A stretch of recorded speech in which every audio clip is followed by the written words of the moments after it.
Cami Maddocks from the James Cancer Hospital, and I'm accompanied today by Dr. Pierluigi Porcu from Sidney Kimmel Cancer Center, Dr. Pamela Allen from Winship Cancer Center, and Dr. Jonathan Friedberg from Wilmot Cancer Center.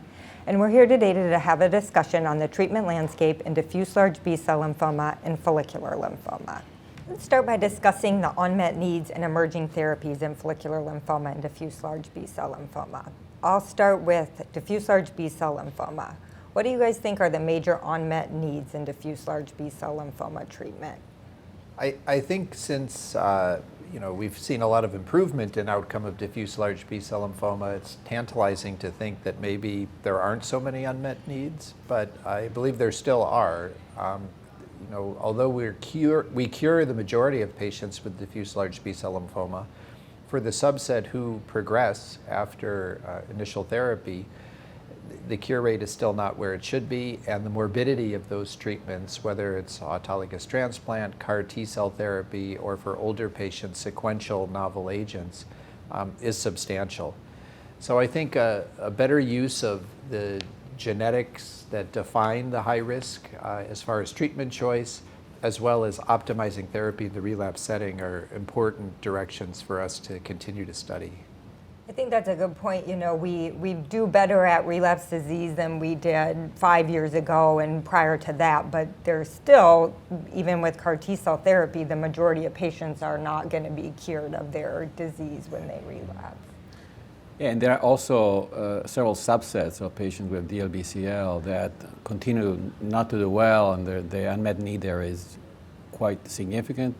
Think about the double hit, high-grade B-cell lymphomas, potentially even the double expressors as well. And then there are those kind of perennial questions: how do we prevent CNS relapse in DLBCL? Which we've been swinging back and forth between intrathecal chemotherapy, high-dose methotrexate, and then the data on high-dose methotrexate didn't seem to pan out. So right now we're in a total gray zone of where what to do for those patients, how to integrate it. So I think that those are just kind of two definitely remaining. And I think along that same vein, patients that have either concurrent CNS involvement with diffuse large B-cell or who relapse in the central nervous system is another area that I think is still a little bit unclear in terms of how we should treat those patients. I think that's another area we've seen some activity with the CAR T-cell too, but just not, still need to do much better. Are there therapies you see emerging currently that you think might help address some of these needs in diffuse large B-cell lymphoma, something kind of later in development? I think that, in the frontline landscape, we all know that all the the randomized trials really didn't show any significant movement, except perhaps for the POLARx trial. But in the POLARx trial, some of those subsets didn't seem to benefit. And so, for example, the double hit lymphomas in the POLARx trial didn't seem to be doing better. I think that there are some data looking at the double expressors. I think were presented at ASCO earlier this year as a follow-up on that study that seemed to show perhaps a benefit. So I don't think we seem to be having anything on the front line that clearly sort of addresses these particular unmet needs. I would view the study with polatuzumab as a positive trial. Yeah. It met its endpoint.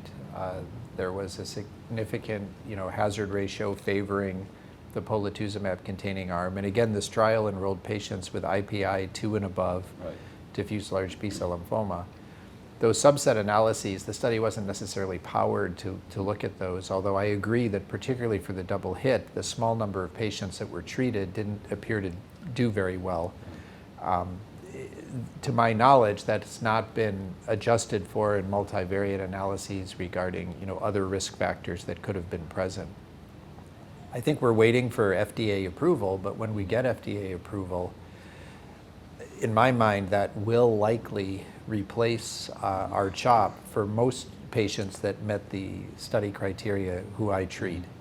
I think that the toxicity profile was favorable. It didn't appear that different from R-CHOP. And it is a regimen that I think will be able to build other things by adding drugs. So I think we should view it as a positive development. Certainly some subset of patients clearly did very well. I mean, I think, the higher risk IPI, they did better. And I think the older patients as well. So there's no question that it's kind of an advance. Yeah, I agree that it's likely to be approved, and my intention is to use it because I think it does, provide a benefit, and like you said, the toxicity was impressive because it wasn't different. And I think that's been a challenge in double-hit lymphomas. I mean, they're included on these studies, but they're usually small numbers. And then a lot of the regimens that we've tried to study in that population, toxicity's been a challenge. Yeah, and the regimens we thought were going to improve outcomes, the more aggressive regimens haven't necessarily panned out the way that we expected.